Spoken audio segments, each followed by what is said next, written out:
If we're signing our kids for summer camps and activities, it's important to address sexual abuse prevention.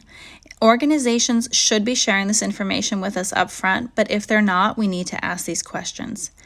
Do they do background checks on potential employees and volunteers? Depending on your state, it may not be a requirement for volunteers to do a background check. How do they screen applicants? Do they ask them specifically if they've ever had an allegation or a complaint about sexual misconduct or abuse? That's something they're allowed to ask them. Do they train employees for sexual abuse prevention? There are a lot of online programs that are about 2 hours long, and it can send a message to potential employees that this organization values child safety, and that's something that's really important. And it also helps to educate them so they can look for signs of grooming or abuse in other situations while they're working at the camp. And while it's important to screen people and have them take trainings before they work with children, we know that most abusers will pass a background check. So the heart of prevention in youth-serving organizations really has to be in the policies they set forth. And many of them will have a rule that adults and children are not allowed to be alone with one another, which is important. That's an important step in minimizing risk for abuse.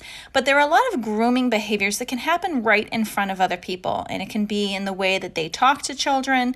It can be in the way that they touch children or that they begin to communicate privately with them, asking them to keep secrets, giving certain children special attention and favors that they're not doing for other children. So organizations really have to be on top of this, and they have to sit down and put these procedures together so that staff and also the children that they work with understand what's appropriate behavior and what is expected within the organization.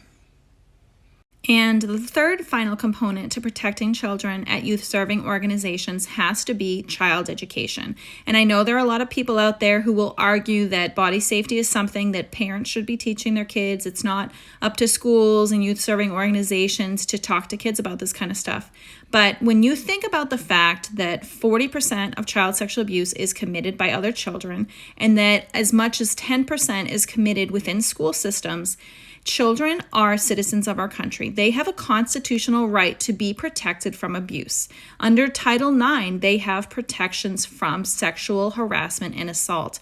So organizations and schools have a commitment to protect children. So that means they have to educate them on what their rights are so they can know who they're supposed to be telling in that organization, and also understand what's not appropriate so they know what they should be disclosing if they need to. They need education.